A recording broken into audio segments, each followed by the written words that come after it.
So I'm going to do a quick little video on converting negative powers to fractions and vice versa. This is super useful in differentiation, but it is an algebraic skill. Okay, so what's happening here on page 5 and page 6 of your notes is not differentiation. It's a little side note on converting negative powers to fractions. Okay, so most importantly is this guy here. X to the power of minus 1 is the same as 1 over x. And I'm going to show you the y.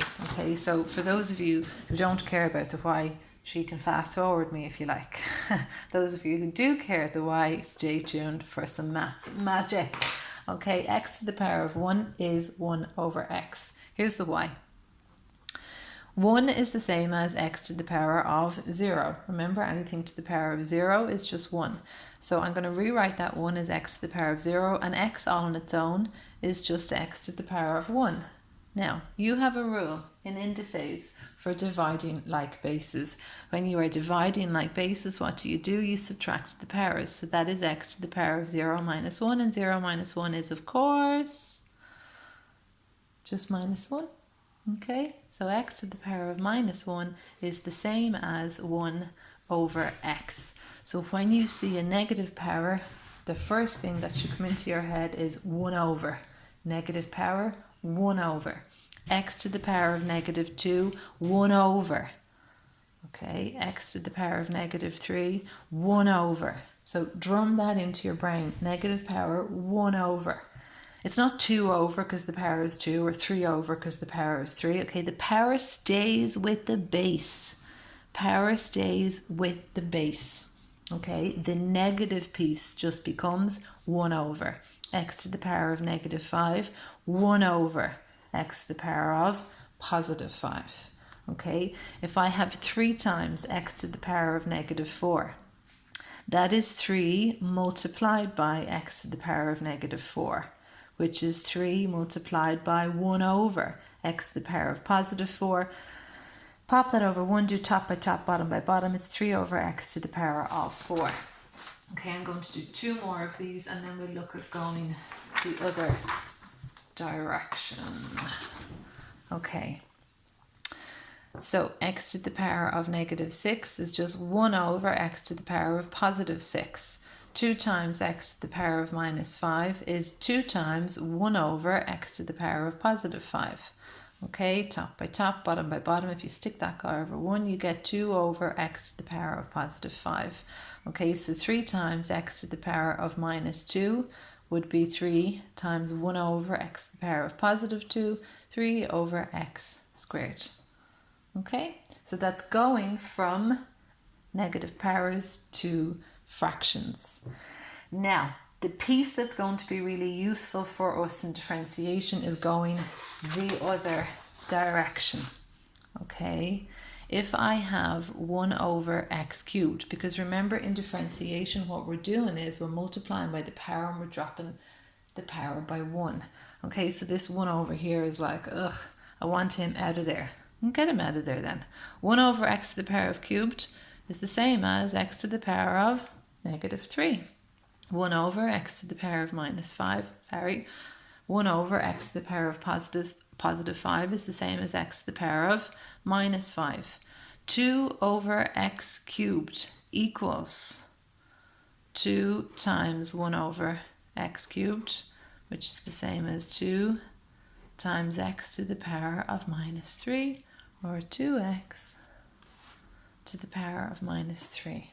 Okay, why is that super useful in differentiation? Because if I was given something that looks like this, y equals 3 over x squared, and I was asked to differentiate it, I could first use my knowledge of fractions and negative powers to rewrite my y as 3 times 1 over x squared, which means y is 3x to the power of negative 2. And now this is an awful lot nicer to differentiate. How do I differentiate? I multiply by the power. 3 times minus 2 is minus 6, and I drop the power by 1. Minus 2 minus another 1 is minus 3. Okay, multiply by the power, drop the power by 1. And remember the rule of borrowing stuff. You give it back the way it was given to you.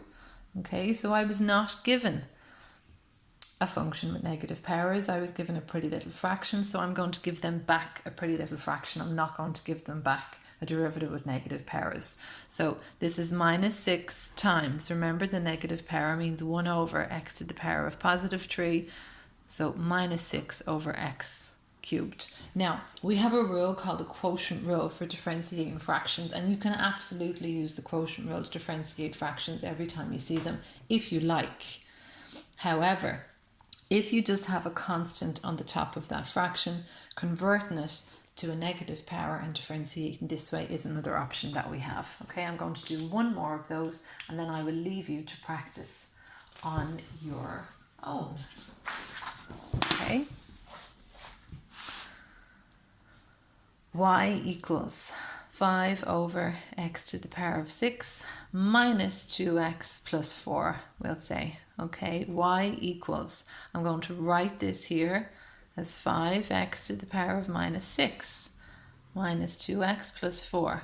Okay, so with differentiation, your differentiation always happens on one line and one line only. You go from y to do y dx in one line. Sometimes before you differentiate, we'll do a little bit of algebra to make it easier to differentiate.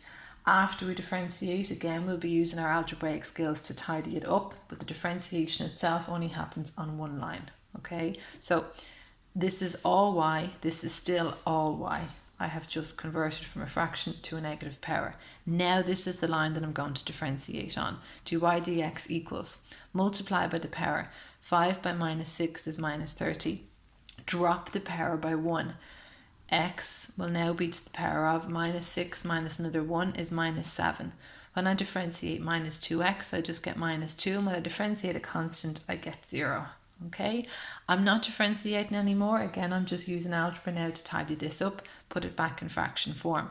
This is minus 30 times x to the power of minus 7, which is 1 over x to the power of positive 7. Okay, sorry, that's a negative 2 there. And then over 1 top by top, bottom by bottom, this is minus 30 over x to the power of 7 minus 2. And that is that.